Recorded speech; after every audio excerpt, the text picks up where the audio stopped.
வள்ளி திருமணத்தில் ஒரு பகுதி ஒன்று சொல்லுவேன். அப்போ பாரதிதாசனை சேர்த்துக்குவேன். நான் கந்தபுராணம் சொல்லும்போது பாரதிதாசன் ரொம்ப சொல்லுவேன். நான் முதலே சொல்லியிருக்கேன், உடன்பாடுகளுக்குள் முரண்பாடு, முரண்பாடுகளுக்குள் உடன்பாடுன்னு சொல்லுவேன். அதுதான் தமிழனுடைய பாடுன்னு இருக்கேன். வள்ளி குளக்கெடுத்த குழியில கடந்துக்கிட்டு அவ சத்தம் போட்டாலும் அழுதாளாம். அது நம்பிராஜனுக்கு பாட்டா கேட்டுதான்.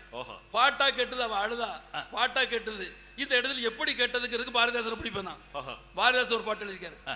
வானம்தான் பாடிற்றா, வான் நிலவு பாடிற்றா, தேனை அருந்தி சிறு தும்பி மேலேறி நல்லிசை நல்கிற்றா. வானம் பாடிச்சா, வான் நிலவு பாடிச்சா, தேனை சாப்பிட்டுட்டு வண்டு இருக்குல்ல, தும்பி இருக்குல்ல, அது அங்க மேல போய் பாட்டு பாடிச்சா. அப்படி பாடியது போல் என் வள்ளி அழுதாள்.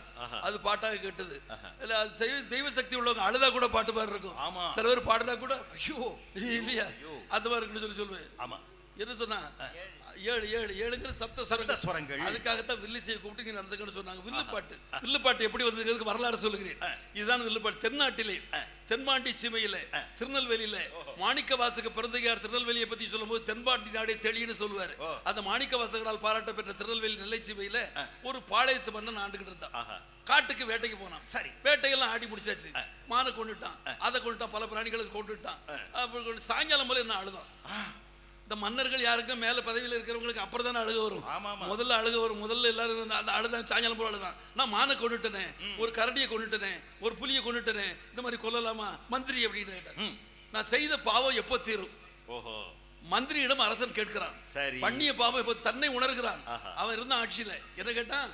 நான் பண்ணிய பாவம் எப்போது தீரும்? தீரும்னா அவன் மந்திரி நல்ல யோசனை சொன்னார். மந்திரி இல்லையா, எல்லாம் மந்திரியா முடியுமா? அவர் நல்ல யோசனை சொன்னார். என்ன சொன்னார்? மன்னா, பண்ணிய பாவம் தீரணும்னா பாடுகள், பாடினால் பாவம் தீரும் அப்படின்னா. பாடவா? பாடுறதுக்கு ஏன் கவலைப்படுறீங்க? பாடவா? என்ன பாட்டுல ஒரு கஷ்டம் இருக்கு. என்ன? சுதியோட பாடணும். பெரிய கஷ்டம். சுதியோட பாடணும். பாடுவீங்க, இங்க பாடுங்க. காட்டிலேயே கச்சேரியா? கச்சேரிக்கு ஞானம் தான் வேணும். லொகேஷனை பொறுத்து என்ன இருக்கு. ஞானம் உள்ளவன் எங்கேயும் பாடுவான், ஞானம் இல்லாத மேடையிலோட கஷ்டப்படுவான். அது நீங்க பாடுங்க அப்படின்னு சொல்லி சொன்னதும் சரி, நான் எப்படி பாடுறது வாத்தியங்கள் அப்படின்னா.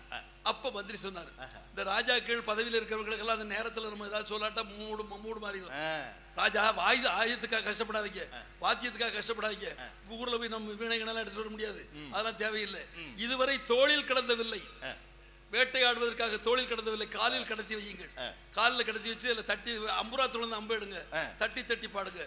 இதுவரை கொலைக்கருவியாக இருந்தது நாட்டில் கலைக்கருவியாக மாறட்டும். இதுவரைக்கும் வேட்டை பொருளாக இருந்தது இனி பாட்டு பொருளாக மாறட்டும். இதுவரைக்கும் அகிம்சையாக இருந்தது இனி அன்பாக மாறட்டும். இதுவரை அம்பாக இருந்தது இனி அன்பாக சொல்லி மாறட்டும். அப்படி அந்த மந்திரி ஆலோசனை சொன்னதும் கட்டி வச்சாரு.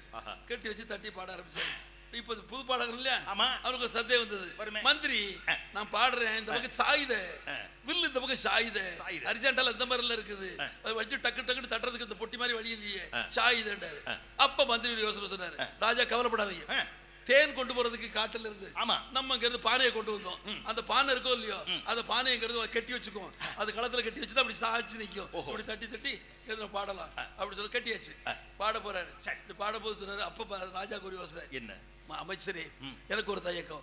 இந்த கர்நாடக இசை வித்வான்கள் எல்லாம் கடமுன்னு அதை தட்டுவாங்க, நம்ம தட்டலாமா? அப்ப மந்திரி சொன்னாரு, ஏன் வித்தியாசப்படுத்துறீங்க? கவத்தி போட்டா கடம், நிமித்தி வச்சா குடம், அவ்வளவுதான் குடம்னு சொல்லி வச்சிருவோம். வித்தியாசப்படுத்தி நாட்டை குழப்பாதீங்கடா.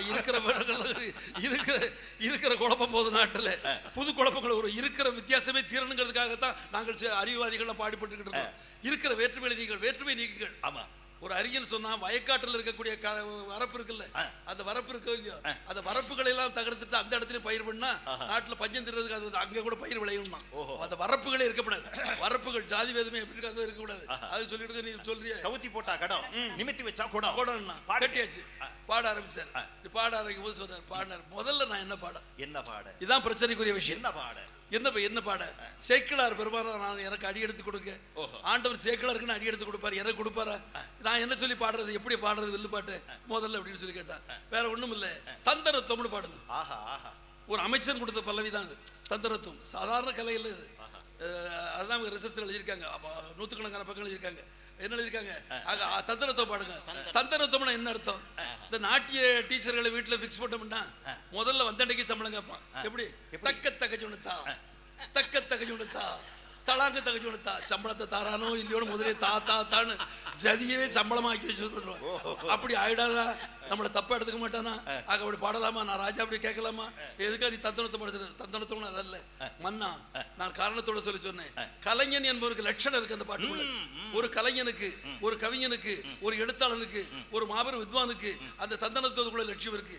எவன் ஒருவன் தன்னை கலைக்கு தருகிறானோ அந்த தன்னை தந்தோம் தன்னை தந்தோம் தன்னை தந்தோம் தன்னை தந்தோம் என்பதே தந்தனத்தோடு மாறிச்சு. அந்த தந்தத்தோடு பாட ஆரம்பிச்சார். தன்னை தரணும்.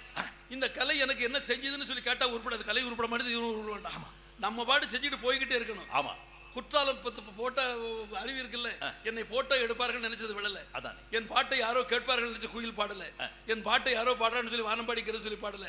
என் கடல் அலையை யாரோ தூரத்திலிருந்து கேமரா வச்சு பிடிக்கிறாங்கன்னு சொல்லி கடல் அலை அடிச்சிருக்குல்ல. இயல்பாக இருந்து கொண்டிருக்க வேண்டும். அது கலையானால் ஆகட்டும், ஆகட்டா போட்டும், அது நமக்கு அவ்வளவுதான் கடமை. இதைத்தான் அழகாக ஆன்மீக பாஷையில கர்மயோகம்னு சொன்னோம். நம்ம யோகத்தை எப்படி செய்யணும்? எப்படி செய்யணும்? கர்மயோகம். தந்தனத்தோடு சொல்லி பாடிக்கிட்டு இருக்கேன்னு பாட ஆரம்பிச்சாரு. தந்தனத்தோடு ஃபர்ஸ்ட் லைன் சுத்தி உள்ளவங்க ஏதாவது சொல்லிருப்பாங்களே. ஆமா, அதை சொல்ல ஆரம்பிச்சாரு. கேட்க ஆரம்பிச்சாரு. ஆமா, நான் ராஜா பாடுறேன், முதல் பாட்டு பாடுறேன், சுத்தி இருக்கலாம் பொம்மக்கா மாதிரி உட்கார்ந்துருந்தா என்ன அர்த்தம்? நீங்க ரசிக்க வேண்டாமா அப்படின்னு சொல்லி சொன்னது மந்திரி போட்டாரே ஒரு போர்டு. என்ன ராஜா, நீங்க சம்பளம் கொடுக்குறீங்க, நான் ஆமாம் போடுறேன் இல்லையா? நாங்கெல்லாம் எதுக்கு இருக்கோம்? நீங்க கொடுக்குற சம்பளத்துக்கு நாங்க ஆமாம் போடணும். அன்னைக்கு வந்து என்னாச்சு, இன்னை வரைக்கும் எப்படி ஆறு இருக்கு சொல்லியே வில்லினில் பாட. ஆமா, வில்லினில் பாட வந்தருள் வயலை மகளே. வில்லினில் பாட ஆமா, வில்லினில் பாட ஆமா, வில்லினில் பாட ஆமா, வில்லினில் பாட ஆமா. வில்லு பாட்டுக்கு வேத ஆமாதான், வேத ஆமாதான். முதல்ல சொல்லி கொடுக்கறது தெரியுமோ? ஒரு விஷயத்தை சொல்றதுக்குள்ளே ஆமான்றணும். ஒரு விஷயத்தை சொன்னா தானே ஆமா. ஆமா, நீங்க சொன்னது ஆமா அப்படின்னு சொல்றது. ஒரு விஷயத்தை உட்கார்ந்ததுமே ஆமா அப்படின்னு ஆரம்பிச்சா போதும், அதுல ஒரு குஷி வந்துடும். ஒரு ஆம்ங்கிறது அவ்வளவு சந்தோஷம். அந்த ஆம் என்பதுல சைவ மதமும் வைணவம் ஒன்னா சேர்ந்திருக்குன்னு நான் சொல்லி சொல்லுவேன். ஆம் அப்படிங்கிற சாதனம் இல்லை. யாழ்ப்பாணத்திலே, யாழ்ப்பாணத்துக்கு அண்மையில் கூட நம்ம கார்த்திகை சிவத்தம்பி இருக்காங்க, அவருடைய மறைவுக்கு சென்று வந்திருக்கார்கள் என்னுடைய தலைவர் அவர்கள், போயிட்டு வந்திருக்கிறாங்க. ஆக நான் ஒரு 40 நாள் போய் கதை பண்ணிட்டு வந்தேன். 40 நாள் கதை பண்ணிட்டு வரும்போது அங்கே என்னன்னா ஓம் தான் சொன்னாங்க.